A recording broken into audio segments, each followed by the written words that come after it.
here the first story is a baker from Goa. Clear? Chapter 7 of your book, Glimpse of India, a baker from Goa. This is a story of a baker. The narrator is telling about the times, about the old time when there used to be a lot of bakeries and people used to sell, you can say, the bakery items, जिसको हम double रोटी कह सकते हैं, bread कह सकते हैं. हमें ये जानना चाहिए कि ब्रेड और डबल रोटी ये हमारा अपना डिश नहीं है, एक्चुअली ये पोर्तुगीज डिश है. पुर्तगाल जो है, पुर्तगाली एक कॉलोनी थी. गोवा जो है, it was a colony of Portugal, जिसको हम इंग्लिश में पोर्तुगीज बोलते हैं. तो वहां पे उनका कल्चर, उनकी जो चीजें थी, रह गई. Our country is, we can say, we have included all the cultures. जितने भी लोग हमारे देश में आए, they left something or the other in our country, and that became part of our culture. Actually, that was assimilated into our culture. तो ये भी एक चीज है. तो here we will read about Goa. Second part is Kurg. Name of the second lesson written by Lokesh Abrol. Kurg is a district in Karnataka. So we will read about Karnataka. Who is these people? This Kurgi people, Kurg people. Do they have Indian origin or they are from any other country? Those who stayed in India. What is their lifestyle? What is their food and what is their wearing? What is their culture? And the third one is tea from Assam. So we will go to northeast. हमें पता है Assam north east की तरफ है और वहां पे चाय का जो है ना उत्पादन होता है. तो सबसे पहले गोवा चलते हैं. अलग अलग आपको ग्लिम्स मिलेंगे इंडिया के. That's why the lesson, the name of the lesson is glimpse of India. कई बार क्वेश्चन आता है जस्टिफिकेशन ऑफ द टाइटल, कि जो कहानी का टाइटल है इसको जस्टिफाई करो. Justify means hold it right. आपको इसको सही ठहराना है. आपके हिसाब से किसी भी कहानी का, किसी भी स्टोरी का, मूवी का टाइटल रॉन्ग हो सकता है. अगर आपको लगे, if you feel that it can not be justified. So here let us see whether this title is justified or not. How will we come to know?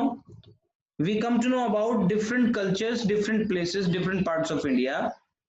तो अलग अलग देश, हमारे देश के अलग अलग पार्ट्स के बारे में पता चल रहा है. तो हम ये कह सकते हैं कि we are having glimpse of India and we have different places and different cultures. So this title can be justified. So first देखते हैं a baker from Goa. Goa से एक बेकर है, जैसे डबल रोटी ब्रेड बेचने वाला आता है ऐसे ही. ठीक है. सो दिस फर्स्ट स्टोरी क्या है कि this is a pen portrait of traditional Goan village baker.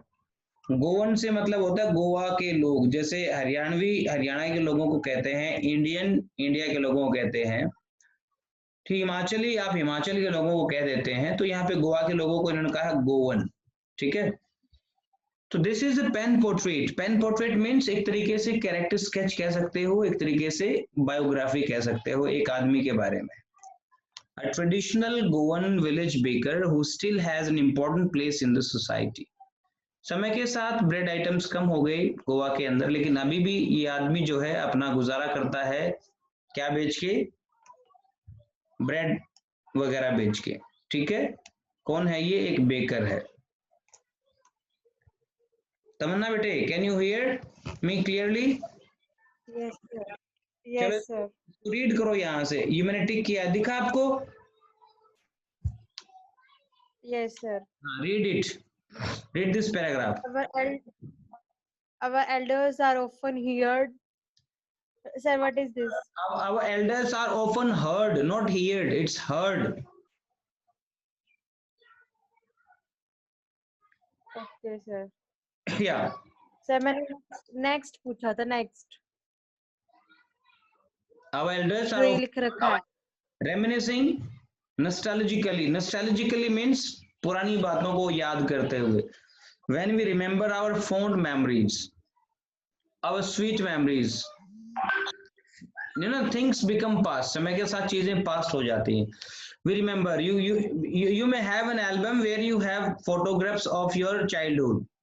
तो उसको देख के आपको चीजें याद आती हैं. You become nostalgic. Nostalgic होना होता है पुरानी मीठी यादों को याद करके थोड़ा सा एक तरीके से इमोशनल सा हो जाना. ठीक है. So reminiscing nostalgically means thinking of sweet memories. तो our elders are often heard, उनको कहते हुए सुनते हैं हम लोग. दे आर हर्ड मीन हम सुनते हैं उनको कहते हुए सुनते हैं. Reminiscing नॉस्टैल्जिकली about those good old Portuguese days. Portuguese days मतलब पुर्तगालियों के वो दिन, जैसे हम कहते हैं अंग्रेजों के दिन. अंग्रेजों के दिन कब थे? 1947 से पहले.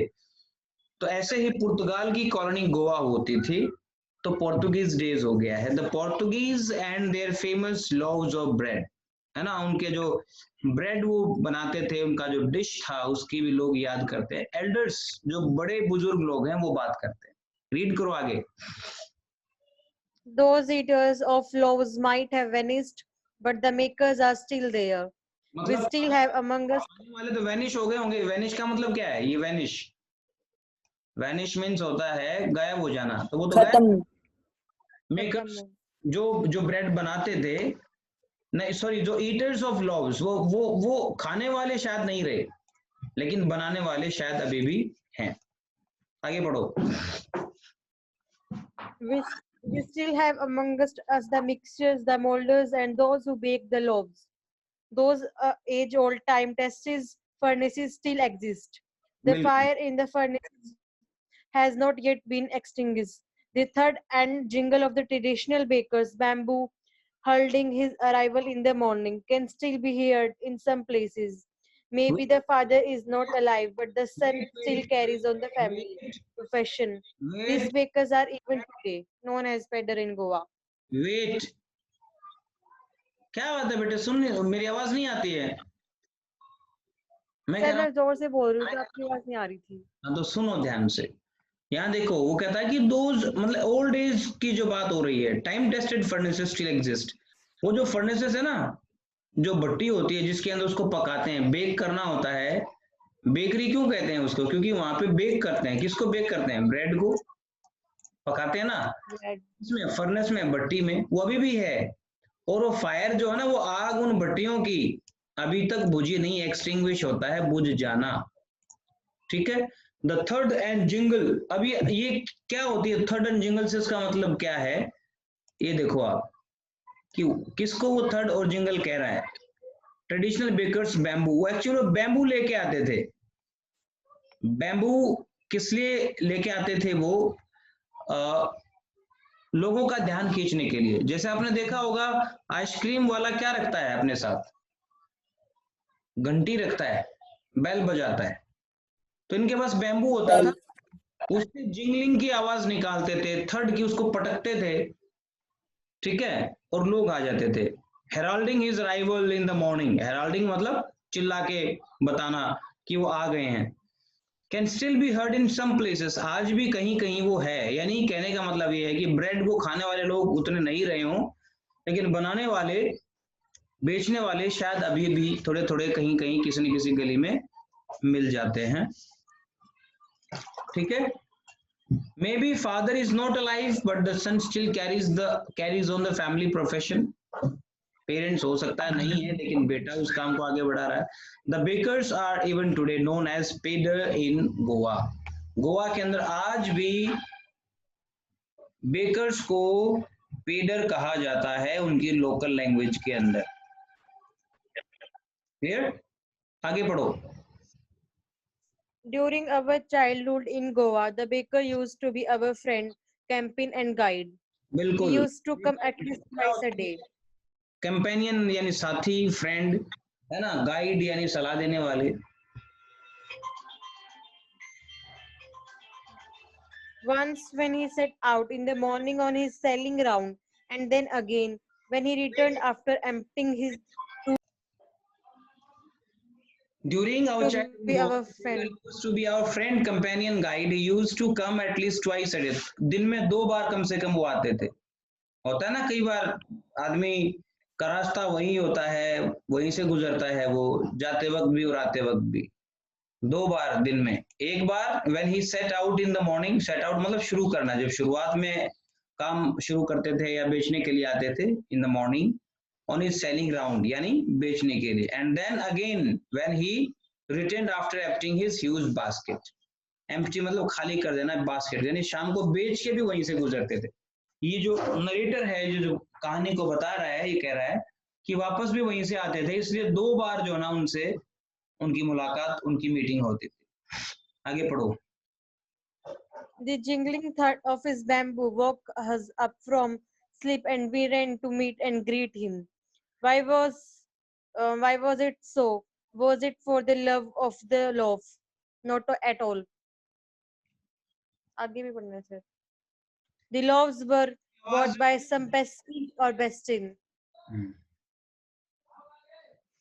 These are the Paskins, Bastins, the maid servant of the house. What we longed for were those bread bangles, which we chose carefully. Actually, वो कहते हैं कि जब आवाज आती थी ना उनकी, बच्चे नींद से जागते थे, तो भागते थे वो खरीदने के लिए नहीं, इसलिए नहीं कि उनको वो खरीदना है, ब्रेड्स के लिए नहीं, एक्चुअली उनको बड़ा स्ट्रेंज लगता था। They just wanted to see, have a look, उसकी बास्केट में देखना चाहते थे, क्योंकि बच्चों की एक हैबिट होती है, they have a habit that they want to see the things, चीजों को देखना चाहते हैं, तो देखना चाहते थे, ठीक है, और इस वजह से वो भागते थे वहां पे,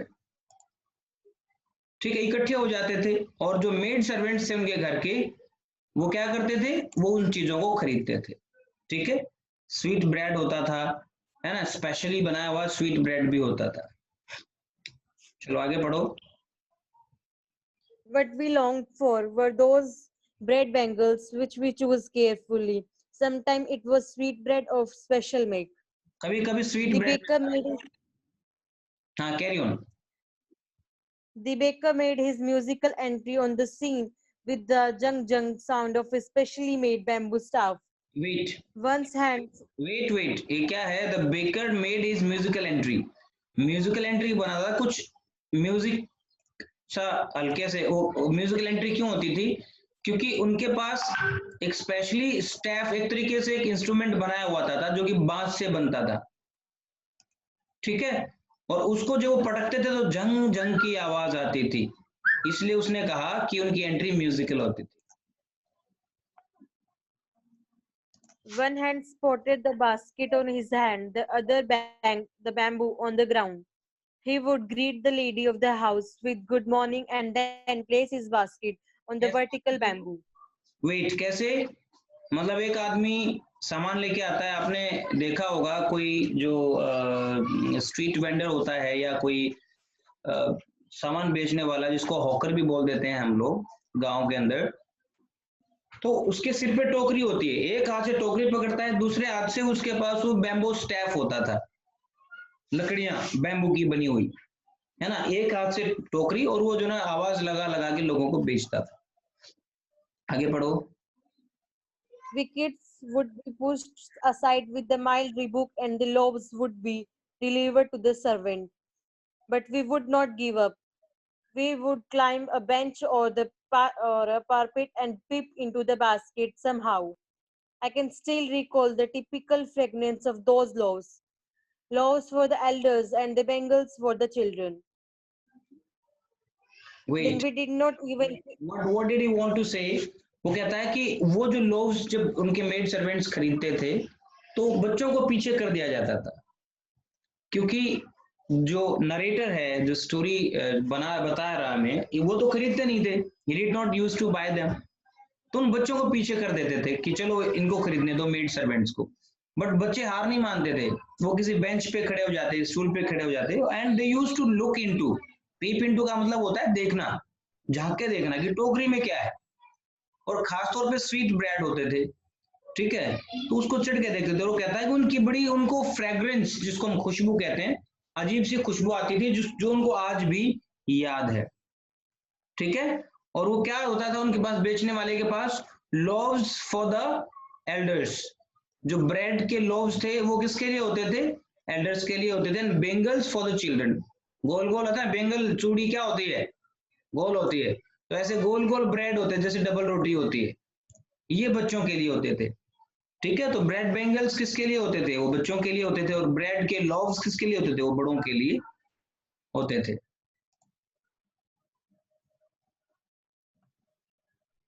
पढ़ो आगे। then we did not even care to brush our teeth or wash our mouths properly. And why should we?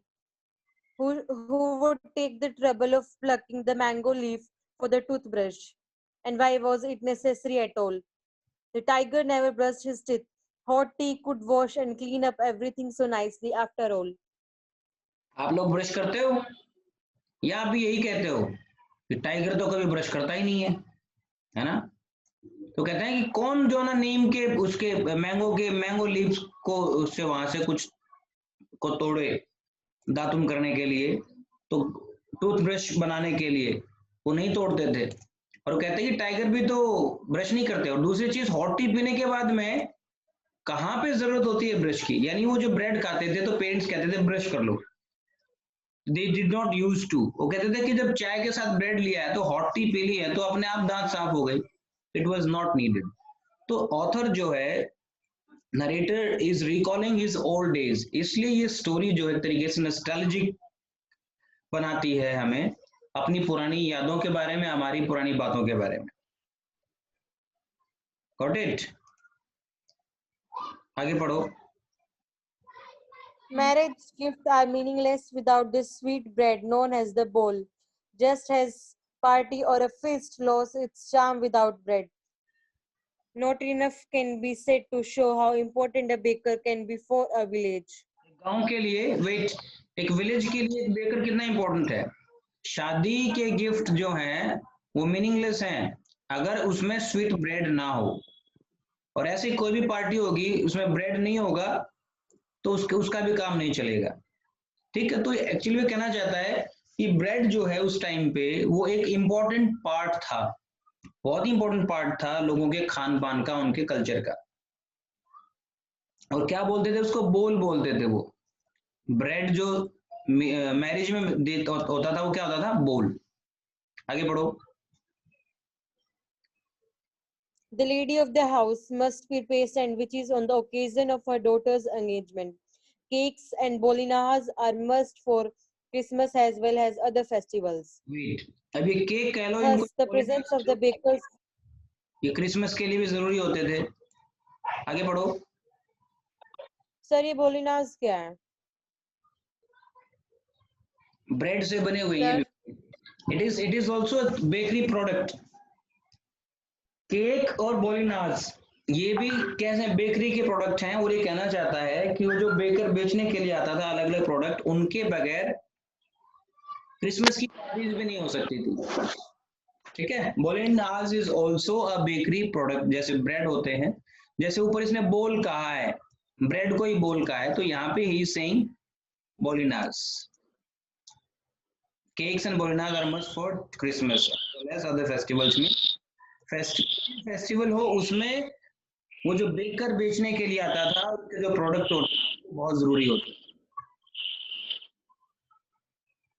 ठीक The है, baker or bread seller of those days had a peculiar dress known as the kabai. It was a single piece long frock reaching down to the knees. In our childhood, we saw bakers wearing a shirt and trousers which were shorter than full length ones and longer than half pants.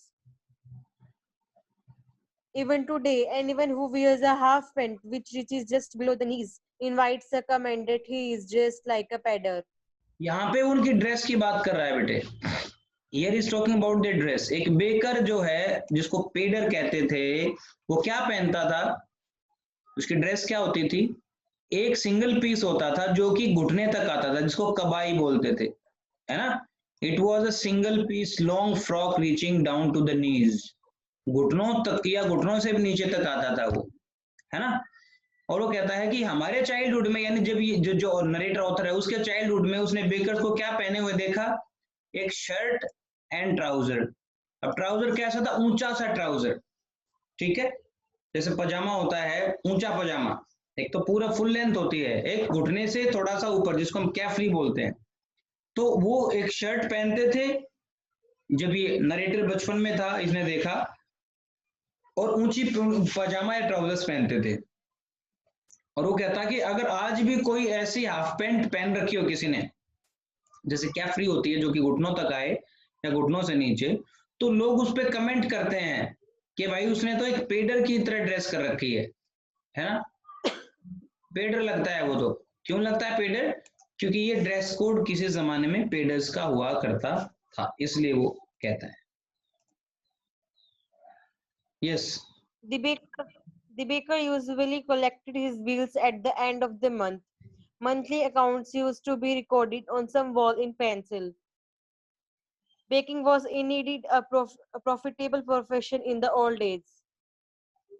The baker and his family never starved. Star, His family and his star होता है भूखा मरना। तो baker usually collected his bills, bills का मतलब होता है पैसे। यहाँ पे अपना जो बिल था वो कब कलेक्ट करता था? वो मंथ में। जैसे हम दूध लेते हैं तो in the at the end of the month हम क्या करते हैं, उसका हिसाब करते हैं। वो कहता है कि मंथ के एंड में जाके लोग हिसाब करते थे। और रिकॉर्ड कहाँ रखते थे? पेंसिल से वॉल के ऊपर, दीवारों के ऊपर। ठीक है। और एक बड़ा ही प्रॉफिटेबल बिजनेस था, प्रोफेशन था, जिसमें फायदा होता था।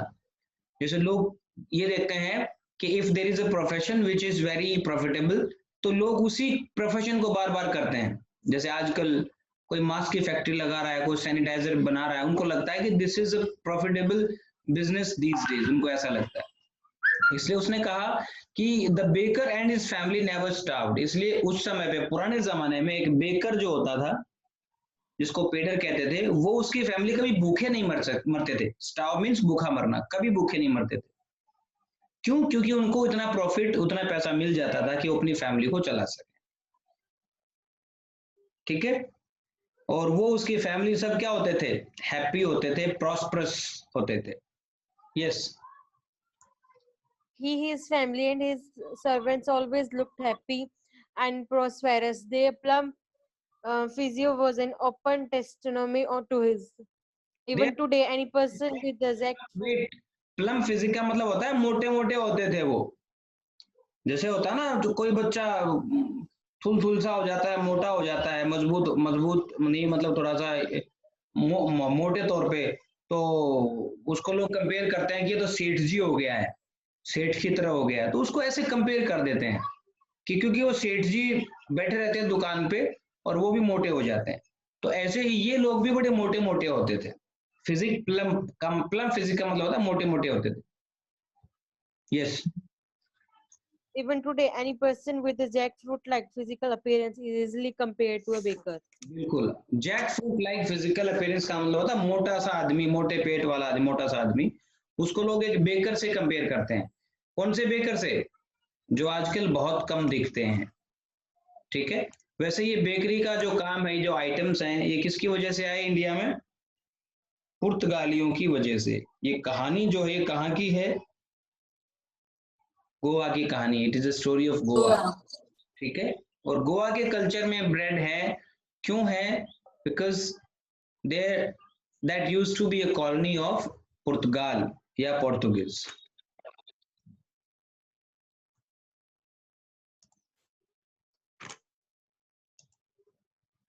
सो यहां तक हम इसको कर चुके हैं। It is over, I think lesson he over हो गया।